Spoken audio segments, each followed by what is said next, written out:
যে যেই জিনিসটা নিয়ে কাজ করে তার চোখের সামনে মনে হয় ওই জিনিসটাই পড়ে। বেকিং নিয়ে কাজ করতে করতে এখন কোথাও গেলে সবার প্রথমে আমার চোখে এই বেকিং আইটেমগুলোই পড়ে। আজকে একটু স্বপ্নতে গিয়েছিলাম, স্বপ্নতে গিয়ে এখানে সবার আগে আমার বেকিংয়ের আইটেমগুলোই চোখে পড়লো। তো এখানে একটু দাঁড়িয়ে দেখছিলাম, বেকিংয়ের অনেকগুলো আইটেম ছিল।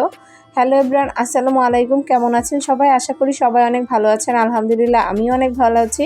আর এই তো আজকে প্রথমবার স্বপ্নেতে গিয়েছিলাম। প্রথমবার বলতে স্বপ্ন আমাদের এখানে ছিল না, এই প্রথমে আমাদের এখানে স্বপ্ন হয়েছে। দিন ধরেই ভাবছিলাম এখানে যাব, কারণ স্বপ্নের অনেক ভিডিও দেখেছি, মানে বিশেষ করে স্বপ্নের যে কম্বো প্যাকেজগুলো আছে ওগুলার তো অনেক ভিডিও দেখেছি। তো ভাবলাম আমিও যাব, এখান থেকে কম্বো প্যাকেজ কিনবো, আবার সেটার ভিডিও করব। কিন্তু আফসোস এখানে স্বপ্নের সেই কম্বো প্যাকেজগুলো নাই, মানে এটা যেহেতু নতুন হয়েছে যার কারণে কম্বো প্যাকেজগুলো এখনও এখানে রেডি করেনি।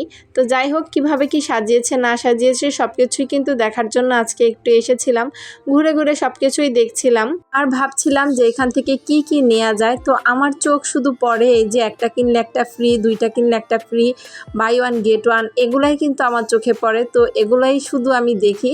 তো মেয়ে আমাকে বলতেছে যে আম্মু তুমি শুধু ফ্রি জিনিসই কেন খোঁজো, একটু অন্য কিছুও দেখো।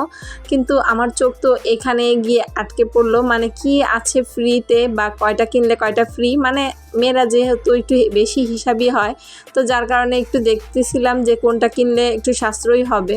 আর যেহেতু দোকান থেকে যখন কোনো কিছু কিনি একটা কিনলে আরেকটা কথা মনেই থাকে না, আর এখানে যেহেতু সব কিছু একসাথে আছে আসলেই ঘুরে ঘুরে কিন্তু দেখা যায় কোনটা লাগবে। অনেক কিছু না থাকলেও কিন্তু দেখলে মনে পড়ে যায় যে এটা আমার শেষ হয়ে গেছে। আমিও দেখছিলাম কি কি নেওয়া যায়, যেহেতু আমার অনেক কিছুই ঘরে কিনা আছে, তো যার কারণে খুব বেশি কিছু লাগবে না আমার, তাও টুকটাক কিছু যেটা লাগবে সেটাই নিয়েছে এখান থেকে। তো এই তো সুপার শপগুলো হলে কিন্তু এই একটাই সুবিধা, মানে অনেক কিছু একসাথে থাকে, অনেক ব্র্যান্ডেড, দেখে শুনে বুঝে নেওয়া যায়। দোকান থেকে কিনলে কিন্তু নর্মালি এত কিছু একসাথে নামিয়ে দেখে নেওয়া যায় না, আর এখানে যেহেতু এক জিনিসের অনেকগুলো ব্র্যান্ডেড থাকে, তো কোনটা দেখে কোনটা নিব সব কিছু দেখেই নেওয়া যায়, এইটাই একটা প্লাস পয়েন্ট।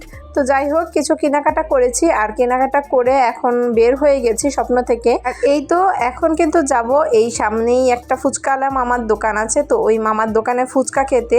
আর এই মামার দোকানে কিন্তু সব সময় আমরা ফুচকা খাই, এখানকার ফুচকাটা এত বেশি মজা, তো অনেক দিন ধরে কিন্তু ফুচকা খাওয়া হয় না। তো যাই হোক, ভেবেছিলাম ফুচকা খাবো, তো ফুচকা খাওয়ার পরে আবার এই চটপটিটা নিলাম, কিন্তু চটপটির টেস্টটা অত বেশি ভালো ছিল না। আর এই তো চটপটি ফুচকা খেয়ে এখন বাসায় এসে পড়েছি, আর এই তো জিনিসপত্রগুলো এখন নামাবো। খুব বেশি একটা কেনাকাটা করিনি, যেহেতু সব কিছুই আমার ঘরে ছিল, টুকটাক হাবিজাবি কিছু কিনেছি। আজকে শুধু গিয়েছিলাম দেখার জন্যই, কোনো কিছু কেনার উদ্দেশ্যে আর যাইনি, গিয়েছিলাম দেখার জন্যই। আর শুধু দেখতে গেলে কি আর হয়, গেলে তো কিছু কিনতেই হয়। তো যাই হোক, টুকটাক হাবিজাবি কিনেছি, তো এগুলো নামাতে নামাতে আজকের মতো এখানেই বিদায় নিয়ে নিচ্ছি। পরবর্তীতে নতুন কোনো ভিডিওতে আবার দেখা হবে, সেই পর্যন্ত সবাই ভালো থাকবেন, সুস্থ থাকবেন। আল্লাহ হাফেজ।